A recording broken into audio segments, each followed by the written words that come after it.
Nabuwisit ang mga nagtatrabaho sa isang series dahil sa bidang aktor. Sinisisi kasi umano ng bidang aktor ang mga staff at nagtatrabaho sa series niya dahil sa sunod-sunod na mababang ratings ng programa.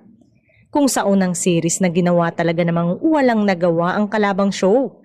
This time, may mga episode na lagapak ang ratings ng series ng aktor.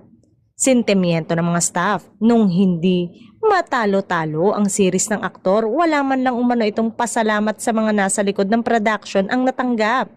This time daw ay sinisisi sa kanila ang bagsak na ratings, hindi naman sila ang nasa harap ng kamera.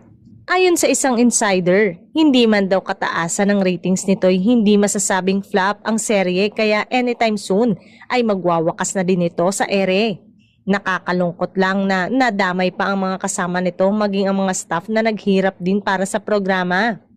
Mababa ang ratings nito kung ikukumpara sa mga dating programa ng network na nasa time slot nito pero umaasa ang mga taga-production na tataas pa ito para hindi matanggal agad sa ere. Kumbaga ay slow burn lang daw pero pwede pang pumalo pataas dahil gumaganda na ang takbo ng kwento.